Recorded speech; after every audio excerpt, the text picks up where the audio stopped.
there! I believe this is Berks County Quarantine Open Mic, and you are watching Children's Time. Wasn't that a wonderful story that Miss Jo Mercer was just reading us a couple minutes ago? I believe it was called The Hobbit. You know, I have never read that book before, but from what I've heard from all of her readings, it sounds like a lovely story. Well, anyway, right now you are watching Stories and Songs with Snow White. That's me. Now, my friend Jessie is usually doing stories and songs, but she said that I could tell a story to all of you today and sing for all of you. So I hope you enjoy. Jessie usually has been reading some Junie B. Jones books, so I thought that I could do that too. I hope you all enjoyed that, and after I am done reading half of Junie B. Jones Smells Something Fishy, then I will be singing a couple songs. So, why don't we delve into our story for today?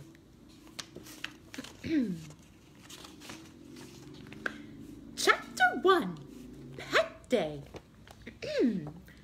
My name is Junie B. Jones.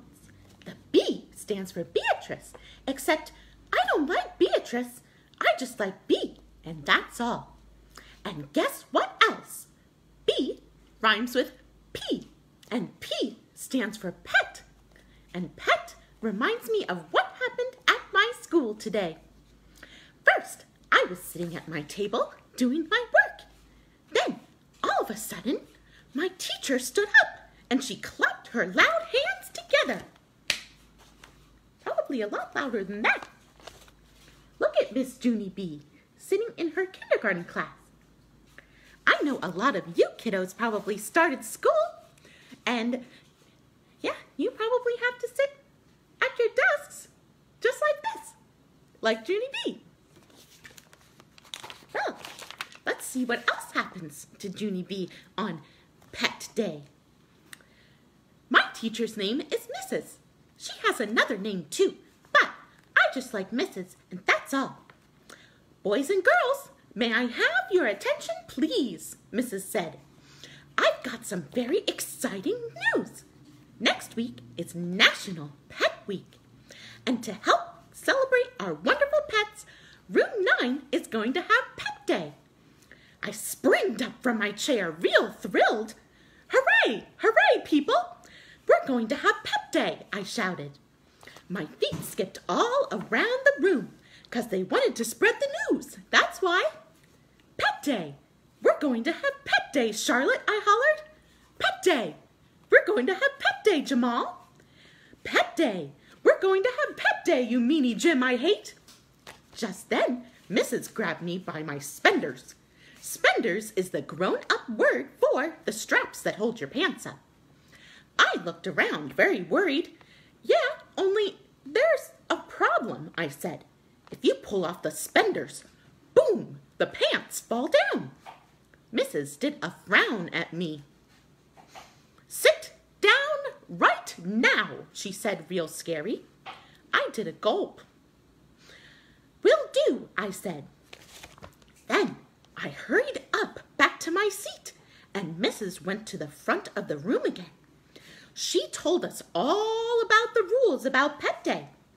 She said that Pet Day will be next Monday, and if you have a dog or a cat, you can bring in his picture, and Mrs. will hang it on the bulletin board. But please, boys and girls, no cats or dogs at school, okay? She said. The only animals you can bring to school are pets in cages. I springed up again. Woo! That was a close one, I said, 'cause I have a dog named Tickle, and at first I thought I could only bring in his picture, but now I can bring him in a dog cage. Mrs. shook her head. No, Junie B., I'm afraid you don't understand. No dogs or cats will be allowed at school at all, not even if you bring them in a cage. I'm going to decorate a special bulletin board for all of the dog and cat pictures. I hanged my head real disappointed. Shoot, I said. 'Cause a dog picture isn't even that fun, that's why. Just then, my bestest friend named Grace waved her hand in the air. "Can I bring my goldfish, Slicky?" she asked. "Is a fishbowl the same thing as a cage?" Mrs. smiled. "Yes, Grace, a goldfish will be just fine." After that, my other bestest friend named Lucille raised her hand too. "Teacher, guess what I'm going to bring? I'm going to bring a picture of my new pony. And also, I'm going to wear my expensive new riding outfit. That way, everyone will see how cute I look when I ride." Mrs. stared at Lucille a real long time. "What a treat that will be," she said finally. Lucille poked me with her finger. "I can't wait for Pet Day. Can you, Junie B? Just wait till you see how cute I look in my riding boots," she said. I didn't say anything back. She poked me again. "Pet Day is going to be fun, don't you think? Huh, Junie B? Don't you think Pet Day will be fun? Don't you? Don't you?" Just then, I leaned real close to her face. "Do not poke me one more time, and I mean it," I grouched. "What is so fun about bringing a dog picture? Huh, Lucille? What is so fun about that? Huh? Huh? Huh?" After that, I put my head on the table and I covered up my arms. And I didn't come out till the end of school. Well, Junie B seemed like she was in a sour mood.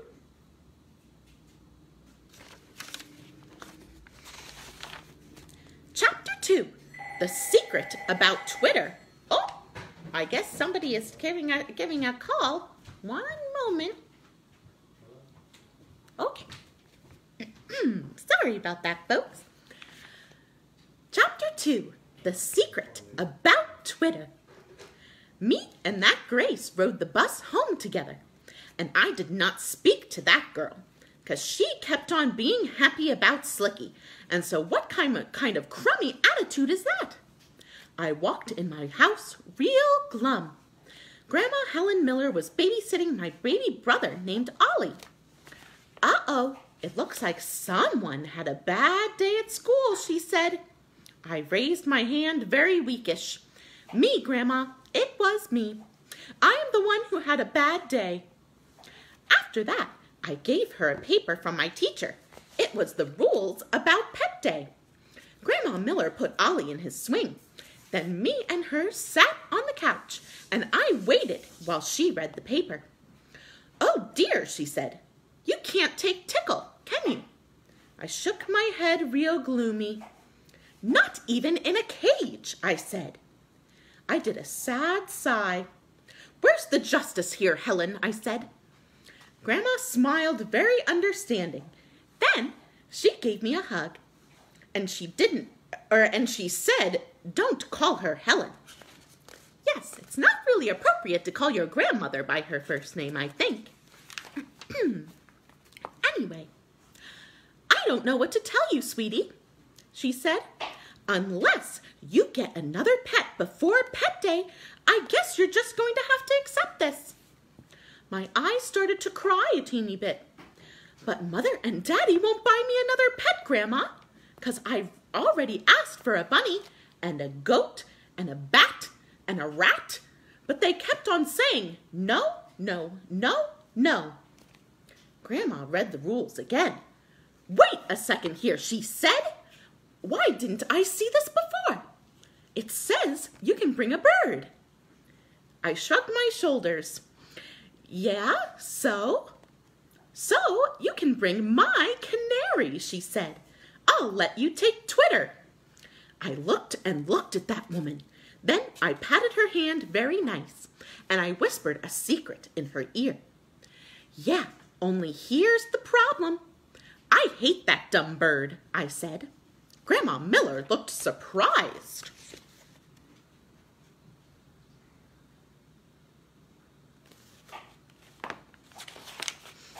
"You hate him?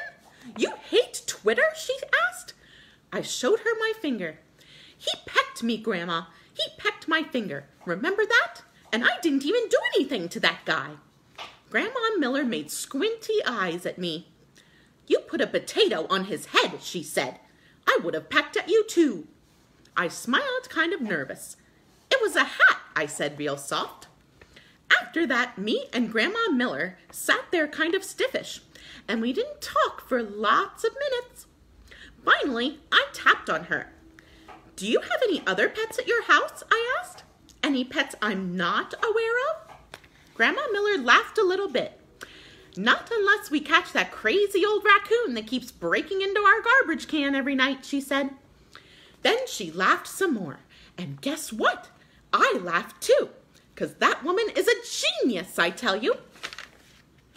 Chapter 3, The Boss. On Saturday, I got out of bed very thrilled. Then I runned to the garbage, and I grabbed my daddy's fishing net, and I zoomed right into the kitchen. Mother was eating cereal. Mother, guess why I have this fishing net? Guess what, Mother? Guess. I couldn't wait for her to guess.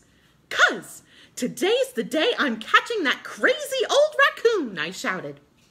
Mother closed her eyes. No, Junie B, no. We already talked about this, remember? We discussed the raccoon at dinner last night. I smiled, very happy. I already know that. I already know we discussed the raccoon.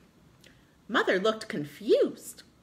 But Daddy and I said, no, Junie B, she said. We said you could not catch a raccoon. Raccoons have sharp claws and teeth, remember? Yes, of course I remember. That's how come I got this net, Mother. See how long this handle is? Now I will be safe from him. Mother spelled the word no. N-O, she said.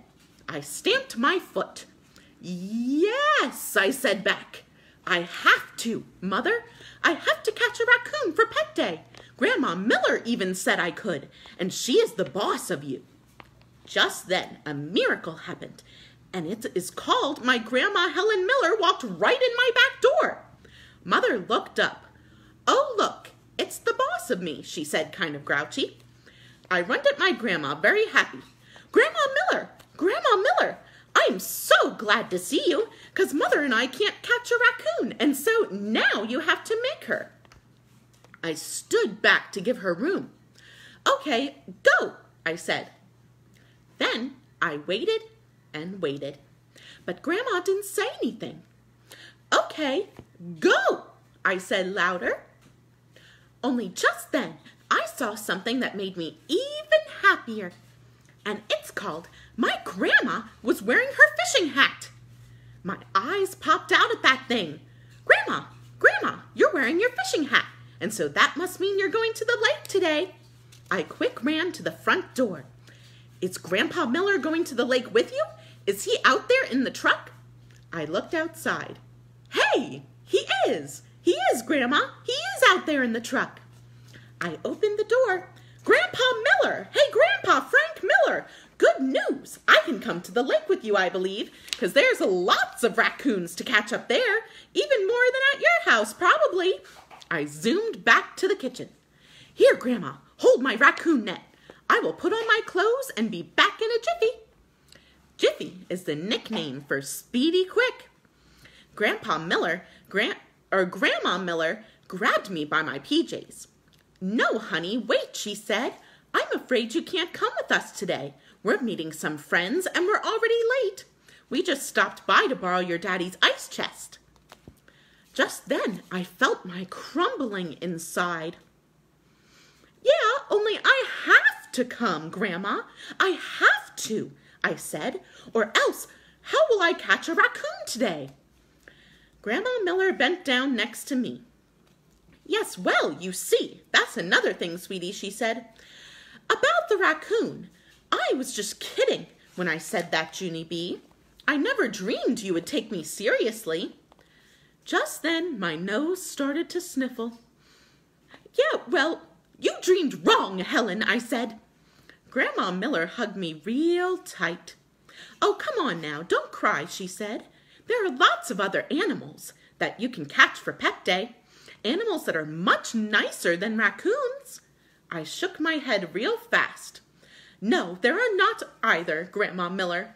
You are just saying that to trick me, I said. Then I stood there a real long time. 'Cause what if she wasn't tricking? What if there really was lots of other animals? Finally, I did a big breath.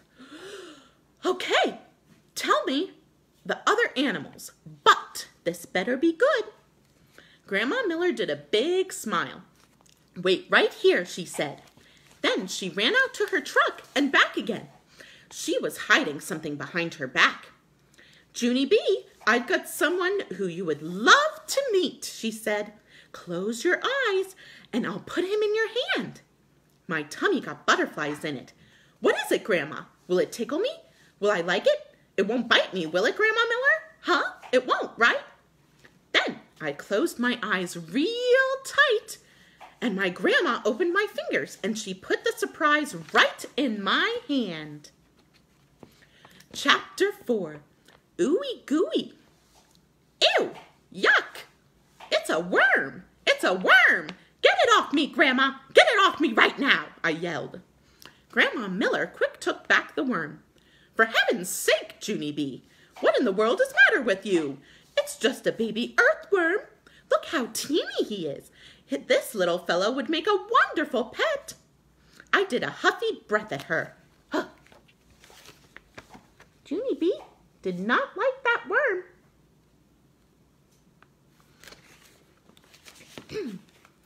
Yeah, only worms cannot be pets, Grandma, 'cause pets have fur, so you can pet them, and worms just have ooey gooey skin. Grandma Miller looked surprised at me.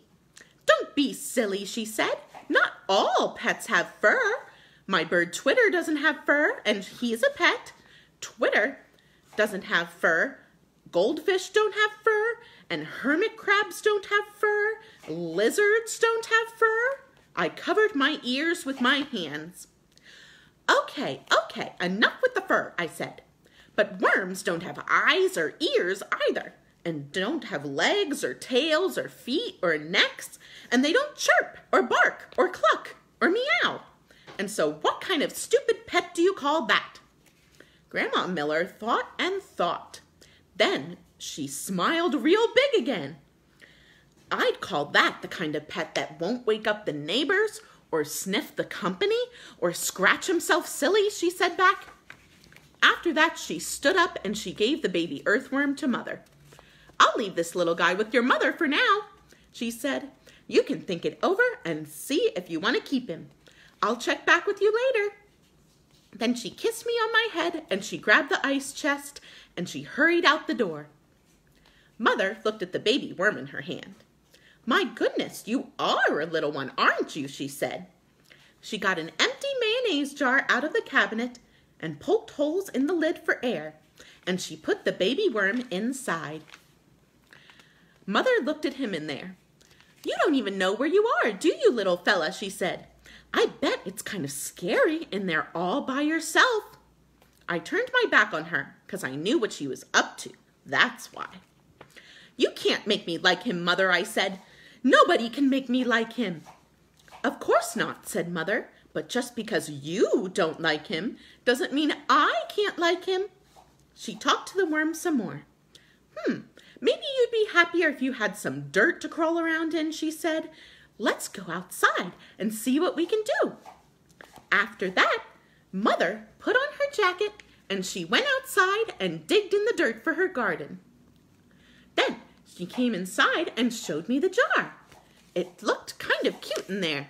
There was a rock and a stick and a dandelion and some clovers. I peeked at the baby worm. He peeked back, I think.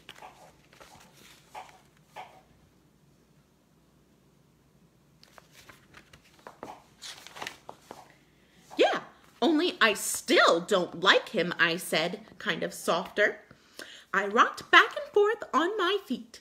And anyway, even if I did like him, I don't know what worms eat, and so what would I even feed that guy? Mother ruffled my hair.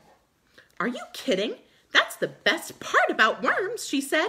They get all of their food right from the soil. You don't have to feed them anything at all." Just then, my baby brother started to cry.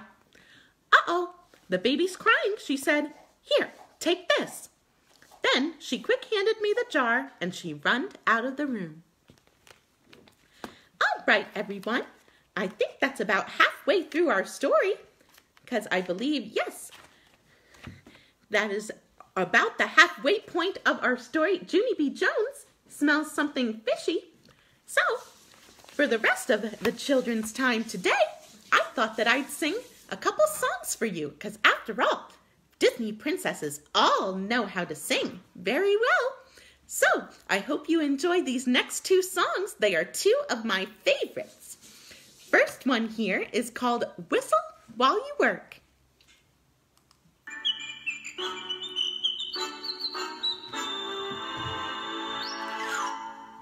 Just whistle while you work, and cheerfully together we can tidy up the place. So hum a merry tune. It won't take long when there's a song to help you set the pace. And as you sweep the room, imagine that the broom is someone that you love, and soon you'll find you're dancing to the tune. When hearts are high, the time will fly, so whistle while you work.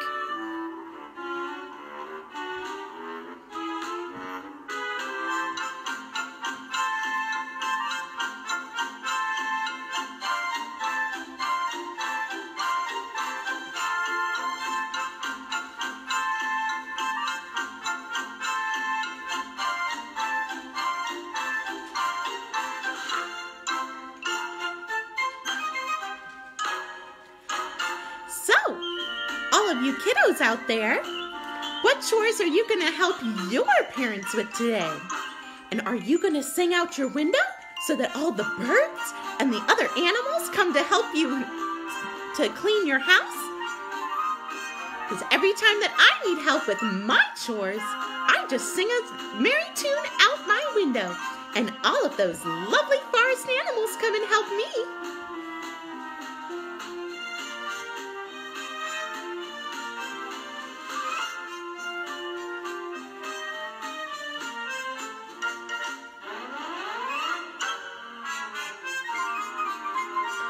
Or maybe when you are in school, you can help your teachers out by keeping your space in the classroom clean. Or maybe helping your teacher to clean up your classroom.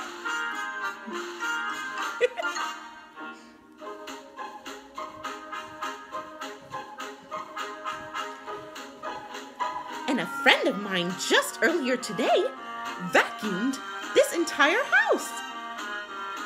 He whistled while he worked, though. It's much more fun to whistle while you work.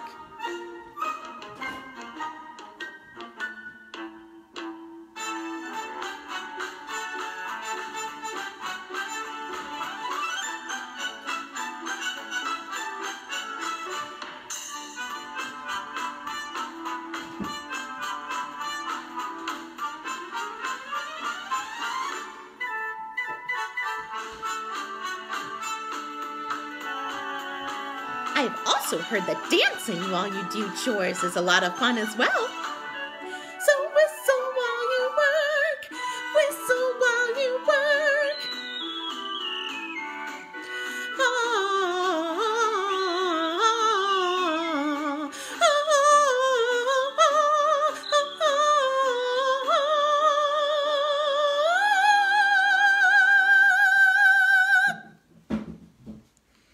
Wasn't that a lovely song? Oh, thank you. There was somebody that was here in the house that I'm using today. This is Jesse's house, by the way.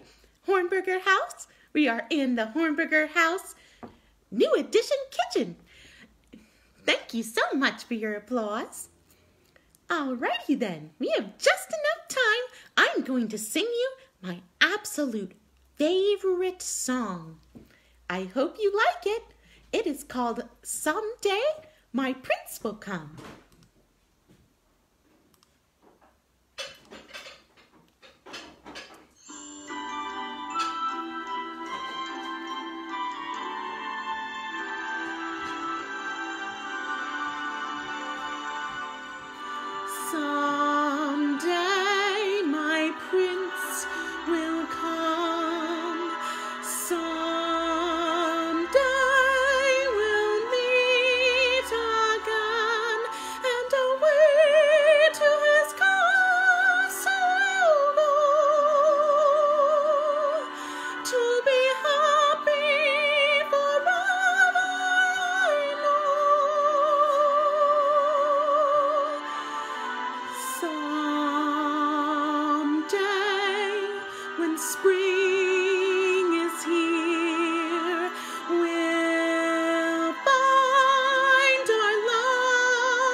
much for joining me today on Berks County Quarantine Open Mic during Children's Time. You just heard stories and songs by Snow White. And just so everyone knows, if Jessie will let me be a special guest again, I will be reading the last part of Junie B. Jones Smells Something Fishy. Have a wonderful rest of your Sunday. Goodbye, everyone.